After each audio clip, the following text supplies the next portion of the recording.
There is already a person here with 10 plots. That plot, what is it for? That money can work for you faster elsewhere.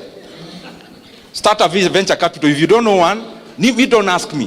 Nitawatoa wapi? Is that already an opportunity for you? You do not make profit at the point of sale. Profit is made from the point of purchase. That sounds like investments, but it's also business. Ndindi Nyoro, perhaps one of the best members of parliament in Kenya. I mean, I know we have Babu Owino and so, but Ndindi Nyoro in terms of economics and business has released another explosive speeches. I mean, I've been following his speeches over time, but this one caught my attention and you can't miss to watch. We know that we are in a time where, many Kenyans are struggling with harsh realities of businesses, but one leader is standing out with a message of hope, courage and resilience. This is what Ndindi Nyoro's speech has. Especially if you're a business person in Kenya, you need to listen to this. And if you're a young Gen Z, you have to listen to this on how you can make your investment. His words are not just politics. They are a wake-up call for every Kenyan business person to rise, innovate, and fight for success despite all the odds. But before, I want to take 3 seconds of this video to just hit on that subscribe button and also hit on that notification bar so that anytime WeKenyans do a video, you are able to be notified. Come on, let's hop over to Ndindi Nyoro's wise words. Now, umepata kazi juzi bank. You are now doing business very well as a contractor or anything else. Your first money, what do? Buy a plot. Then after buying a plot, build flats. Guys, my brothers and sisters, big companies like the one I quoted, including Equity Bank, including their own headquarters, is leased. They don't own. So you want to tell me, in your mind you have more CFAs, you have more actuaries, you have more financial advisors than Equity Bank?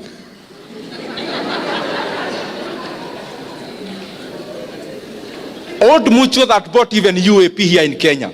Old Mutual, you know it, is bigger in South Africa. Old Mutual, I saw in the Business Daily this week, they have put up for sale all their real estate assets in the entire East Africa. Wanasema, please come and buy. Hatutaki.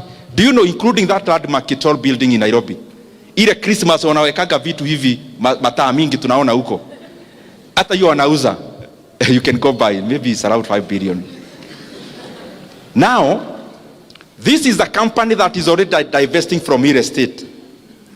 And I am saying that with all due respect with my brothers who are in that business. I'm now talking to the buyer, not the seller. Other than the house that you live in, and other than the farm that you need, what is this plot you have in Kitegera, and the other one in Kamuru, and the other one in Kigajo, and the other one in Narumoro? Ni ya nini, ni ya kufanya nini?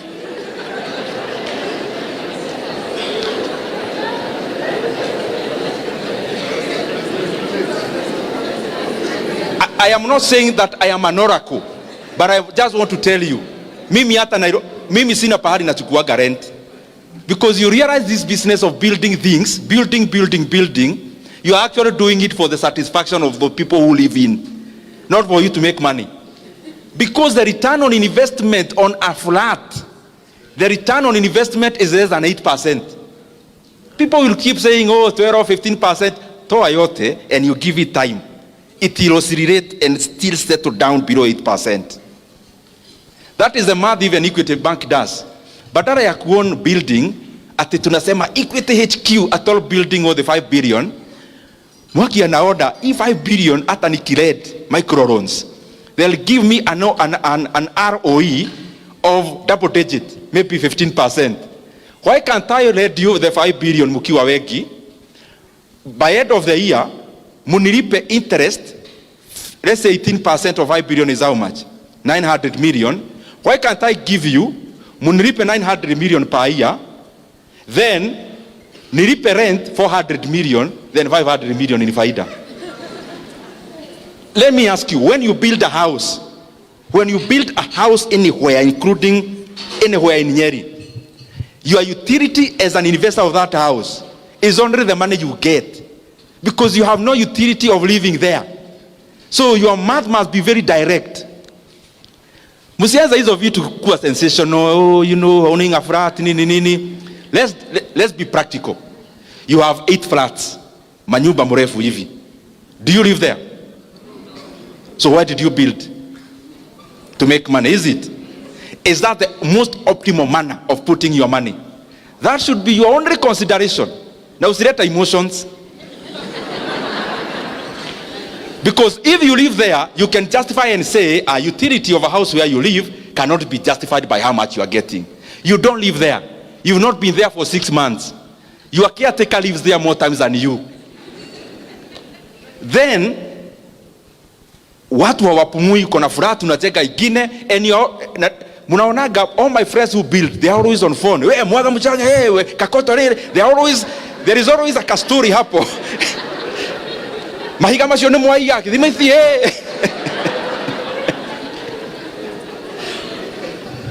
Even if you want to own that flat, why can't you invest where you are getting double digit? After getting that double digit, wait for your brother angangane na simiti kuibiwa, angangane na nini. Wewe ukipata ROE yako ya 18%, after 5 years, through the faida peke yake, uende ununue akuwe amechoka on your behalf. Fanya hesabu, my friend. The other thing is that you do not need to use your money all the time. I do a lot of mentorship for university students in my office. And when they come, everyone, when they want to start a business, it is ni kama kamanyu kanapeanwa pahali.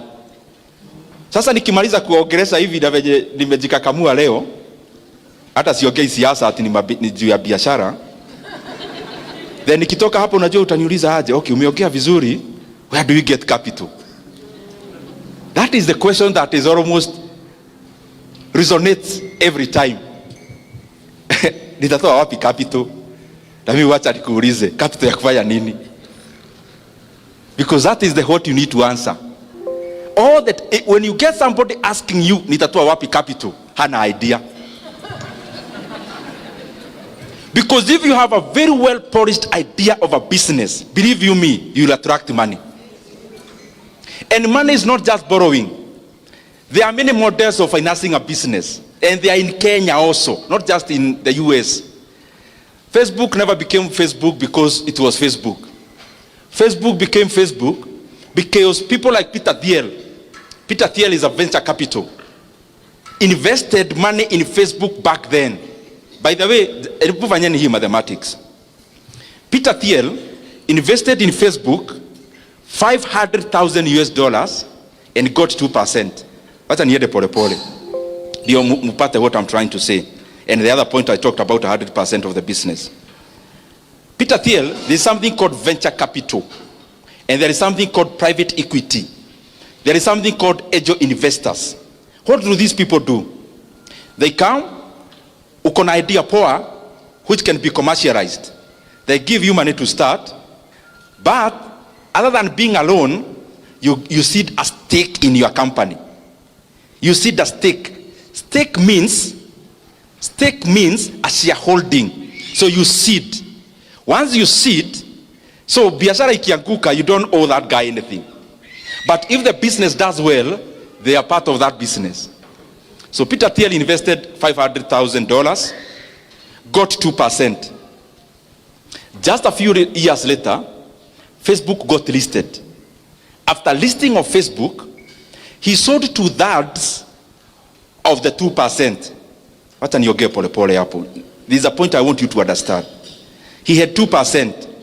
He had bought all of it, like to pesa ya Kenya. 500,000. Hata tuseme ni ya Kenya. 500,000. A few years later, Facebook got listed. He sold 2/3 of the 2%. At how much? $625 million. Now, what am I trying to say? If the Facebook founders never needed the money for Peter Thiel, Facebook would still be your 100% owned company now. It will not be the global company we know. The intersection of the idea and money is what creates a business. An idea with no money to start it is still a dream. The intersection must appear of this idea and money. And you haven't even tried. You are just saying, wanatuongeleshaga maneno ya biashara, tutoe capital wapi? You have not even asked anyone to give you capital. How do you know people are not willing to give you money and you have not asked anyone? And then mtu anauliza hapa, who are those venture capital? And who are those PE? This is my answer. That is precisely also an opportunity for you. The fact that you don't know in venture capital or private equity in Nairobi or Nyeri is already an opportunity for you to be one. Why? Because here there are people, by look of the introductions that we got here, there are people who have 10 million lying in the bank. There is already a person here with 10 plots. That plot, what is it for? That money can work for you faster elsewhere. Start a venture capital. If you don't know one, you don't ask me. Nitawatoa wapi? Is that already an opportunity for you? But they are there. I mean, you can use the internet. Now, this is something else I know about money and investments. And I think I had made some notes, sana 𝗡𝗍𝗂𝗶𝗶, but I didn't want to, I wanted to mention a few things precisely. In everything, let me paraphrase. Everything is buy low, sell high. Everything. Buy low, sell high. When you're talking about commodities, even manufacturing, there is one sentence I'm looking for. Now, you make profit. Just listen to this. You make profit at the point of purchase, not the point of sale. You do not make profit at the point of sale. Profit is made from the point of purchase. That sounds like investments, but it's also business. When you are a media house, what do you sell to us, especially at TV? You are selling something called eyeballs. People watching you. That is your product. So how can you buy cheap eyeballs and then you sell expensively in terms of your adverts, pricing? In business also, business that has inputs and outputs, you do not make money when you are selling the product. You make money when you are buying the inputs. When you squeeze to the lowest point possible, the buys, at that point you've already made your profit. But then all of us here focus, pesa unatengeneza ukimaliza kujenga hiyo kitu unajenga. No, money is made at the point of purchase, not at the point of sale. For you as a businessman, I mean.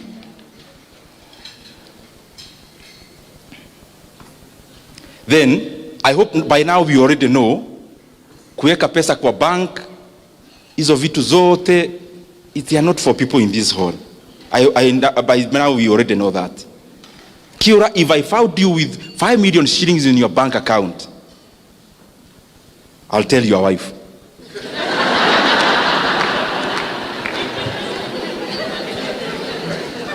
For them to realize you are not as they think. I think by now you already know. When you have money, you just want to see, many times even me, when you make your first, let me not mention things, money a lot, but when you make your first that one, unaenda bank, unaitisha statement. Ndio uone hapo chini imeandikwa nini, na pia kashia unamwambia hebu nisomea vizuri hapo chini. So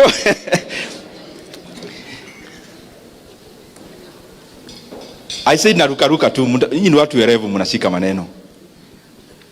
All the people I know, by the way including myself somehow, a lot of money is made during crisis. Warren Buffett, the one for Berkshire Hathaway. Ni mzee, me, I'm thinking as a businessman, you already know Warren Buffett. If you don't, itagogo baadaye.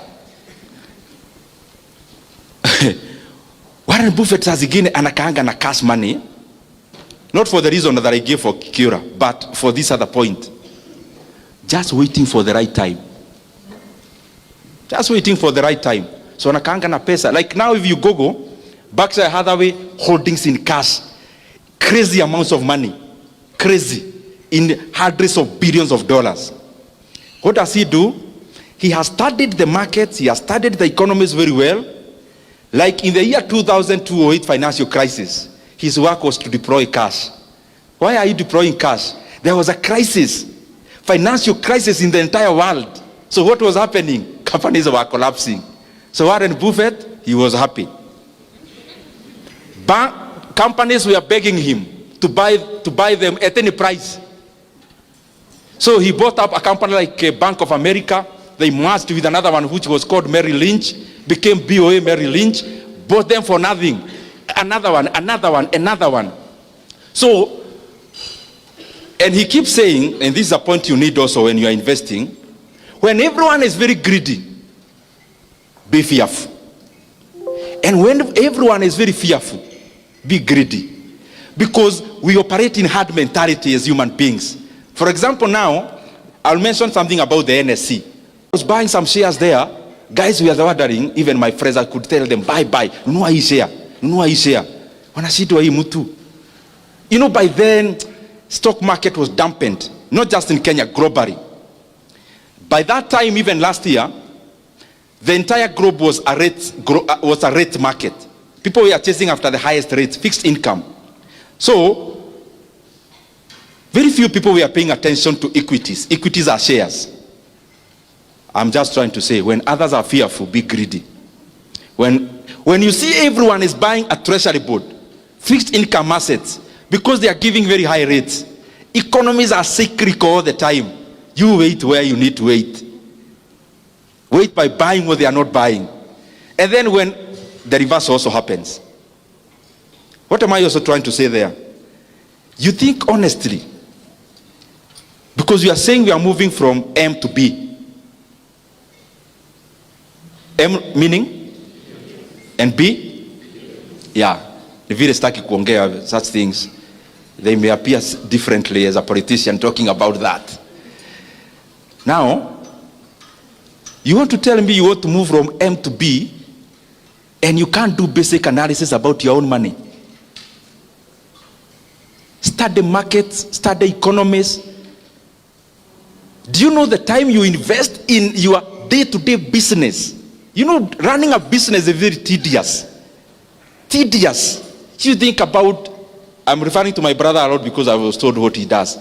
Mafuta, ukienda short ya 3 bob ni hasara because that's all your profit. Every time you are laboring your mind to the extreme. You also need to invest some time learning, studying threads about the economies. How do economies operate for the last 20 years? So that you have a view of how is it likely to operate for the next few years. And you can do that. You don't need professionals to do all those things. You study Kenyan market, you study South African market, you study American market. You can always predict the next time you are having a financial crisis. Even if you are not very precise, you will not be very far away. And those are opportunities to make money. That's what I'm trying to say. It's not for exam, it's for making money.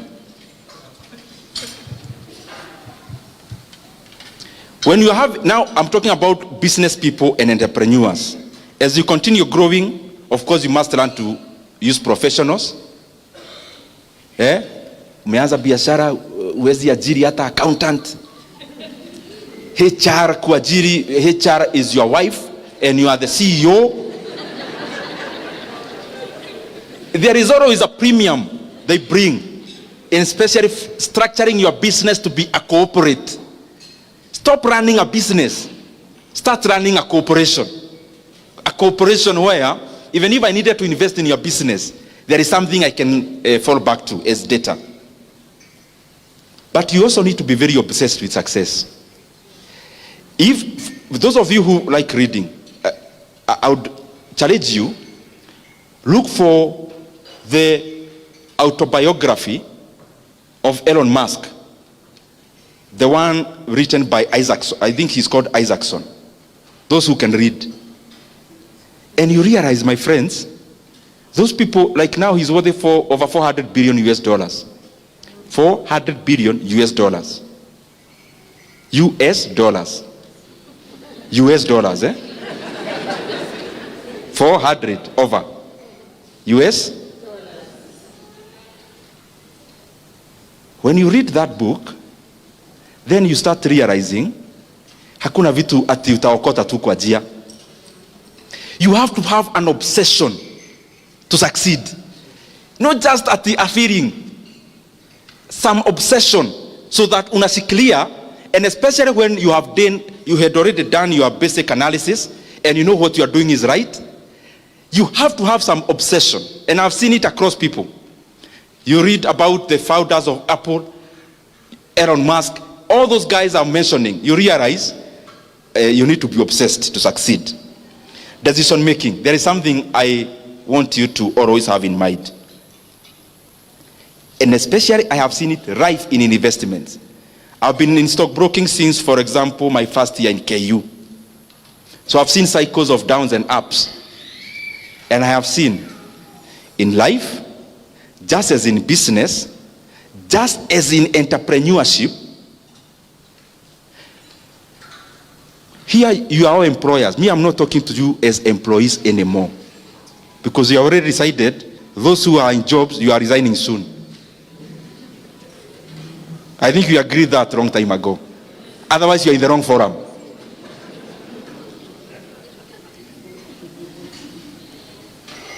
You need to make, maybe a decade is 10 years. You need to make like only 4 strategic decisions in those 10 years. Instead of tiring yourself on a day-to-day decision making. When you make, and when you are making a strategic decision, never afford to make a stupid decision. Use a lot of data. Use a lot of analysis. You don't need to do that every day. For example, in 10 years, you make 4 strategic decisions, you are good to go. But we tie ourselves and our mind making micro decisions that we have no time to think about making strategic big decisions. And those big decisions are what matters. Investors like the ones I mentioned, including Kenya, the decision, for example, Equity did in 2007. A company called 𝗕𝗄𝗄𝗃 Capital came, a private equity fund. They got 24.5% of Equity Bank. That strategic decision they made was more important than how the branch operates every day. Strategic decisions. A strategic decision of KCB Bank to go to DRC and buy a bank there instead of starting one from scratch. That needed a lot of decision making that is weighty, deep. That strategic decision making is more important than every day-to-day running of KCB Bank. The strategic decision, let's say, of Brookside selling a stake to Danone, a French company, that decision making maybe is more important than the amount of milk they were processing every day, at that time. You need to make strategic decisions, but not in haste. Because once you make the right one correctly, then you can reap from it for a very long time. And of course, learn as much as possible. Very lastly,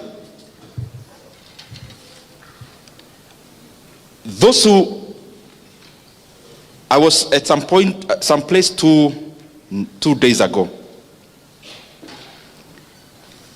and I made a confession which I want to make also now. Despite all the things I have said here, I have already told you, as a businessman, I mean, let's not cheat ourselves that we are here to do this, to create value. You are here to make money. So I'm talking in that length.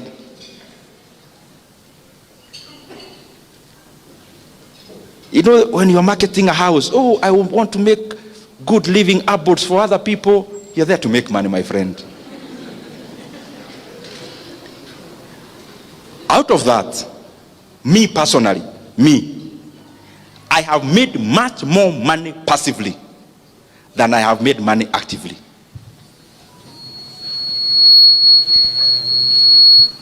And I'll give you one because it is public information which you have read. I see on Twitter, stima ikipotea munaanza maneno. Me, I have never even been to Kenya Power offices because I'm just a passive investor. Passive. I have never been there for the last I don't know how long. The last time I was there was in my capacity as an MP ya kufuata stima in my first term.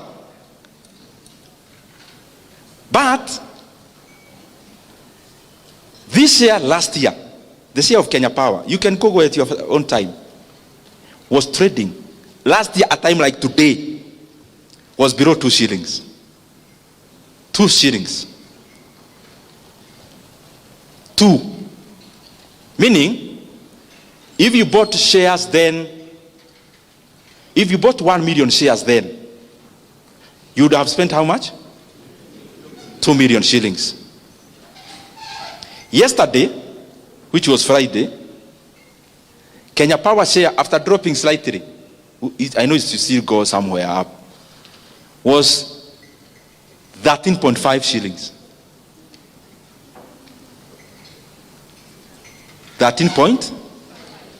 So how much is that? Your 2 million is how much?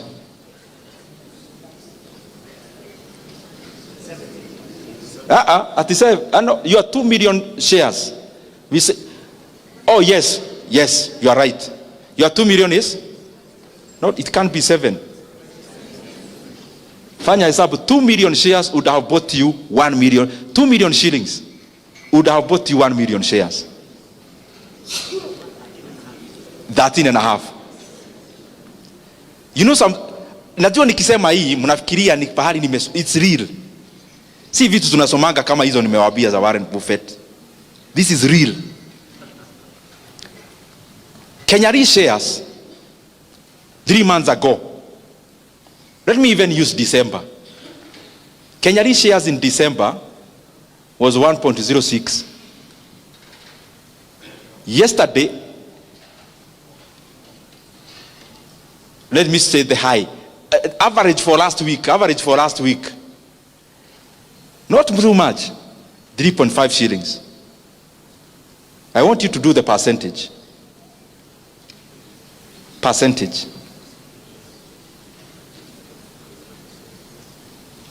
Kenyan shares, a year ago, a time like this, it was cheaper to buy 1 Kenyan share than it was to buy peremende. It was maybe 3 point something shillings. As of yesterday, 9.7. It doesn't happen all the time. I'm not telling you at the Monday you go buy those shares. No. I am saying this. Some time back, I sat down, downloaded the financial accounts of Kenya Power, read, and I realized, ni mimi tunajua hii mambo ama ni nini? Because I saw a gold mine. I am going back to what I told you. You will never move from M to B at the evil. You have to also spend some time. I mean, if, for example, working for a whole year, for a whole month, in that institution, you earn 100,000 or 50,000 per month. If you earn 50,000 to work for a whole month, then it means to move from that M to B. It also calls you to also engage your mind into running and data analysis. It's not so complex anyway. So I started and I saw a company had over 150 billion in sales. That is revenue. Assets were like 320 billion that time. The valuation of that company was just 3 billion in the market. Then I decided I am not consulting anyone. I am buying vile tunasemanga hapa kwetu takeri. Yeah. Yani hutaki kufikiria, mimi hapa nimeona iko kitu na sitaki kujua, mimi nanunua. Last year I scrutinized Kenyari books. I realized the company is valued, by that time, was valued by the market at only at 6 billion shillings. The entire company. Because when you're buying shares, me, I don't advocate for trading. I advocate for investing. Invest like you're investing in a company, not trading shares, no. So I see a company worth 6 billion, but they had declared profit that year of 5 billion net profit. Can you just imagine? Ile story tulikuwa tunasema ya 𝗏𝗏𝗶𝗶. 𝗏𝗏𝗶𝗏 will take you 10 years to recover your money. That's what they say, 10 to 15. Now here there is a company which was worth 6 billion, but net profit for 1 year was 5 billion.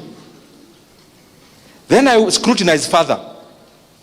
I saw their cash and cash equivalent. These things are online. You can actually check. And that you don't need to be an accountant. I'm not one. I read and saw their cash and cash equivalent by then was 35 billion shillings. Do you know what that means? And then I read further, they have no loan. Hi. Then it meant to me, I can buy this company at 6 billion. If it becomes mine, the cash and cash equivalent alone, I get the 6 billion and pay the people who gave me. The whole money, the 30 billion remains free money. Anniversary Towers, which is owned by them, becomes my building. Maybe I'll have the top 3 floors as my office. Reinsurance Plaza becomes my building. And then I started there in 83 markets. I never needed anyone to tell me anything. I saw an opportunity there. So what am I trying to tell you? There are many opportunities you can make money passively. They don't happen all the time. That's why I talked about study how the markets move, how the economies move, so that you know when to jump. For example, in Kenya, we have had a bullish market, shares in Aeda Juu, but they don't go up like this. They go EV. So it's your work now. Go check the companies of your interest, study, you'll see a lot of opportunities. Let me use 2 brands you know. KCB Bank, for example. KCB Bank is valued by the market at around 170 billion shillings. The valuation of the entire KCB. Last year, they made a profit of 60 billion. So if you bought KCB at your bank, it will take you 2.5 years to recover all your money using only net profits. Equity Bank, for example, also. Equity Bank is valued by the market at around 211 billion shillings. But their first half year up to 30th June, was 31 billion shillings. So they will likely make 62 billion 1 year profit.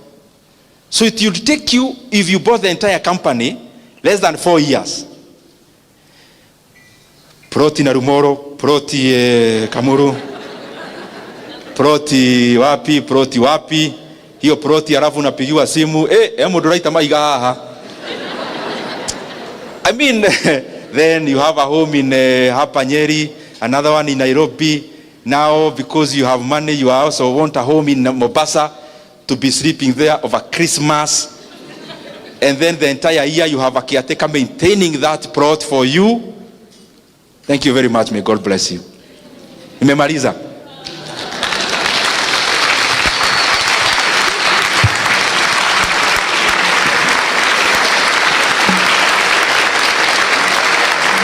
Asante sana. You may sit. I know we are. I mean, you've heard it from the wise man himself. I don't even have any other words to add. I mean, Ndindi Nyoro has struck a chord with Kenya's youth and business community. I mean, if you don't follow what he has actually said in this powerful speech, then I don't know how you're gonna succeed in business and become a billionaire. But anyway, do you think other politicians can match Ndindi's powerful words? Especially now that we have politicians who like keeping secret in the business deals that they do. Please drop your comments below and let me know what you think about this conversation. And did you find this video impactful? Did you find it inspiring? As we wind up, don't forget to hit on that subscribe button, and also don't forget to hit on that notification bell so that anytime I do a video, you're able to be notified. I hope this video made much sense to you. Until next time, adios.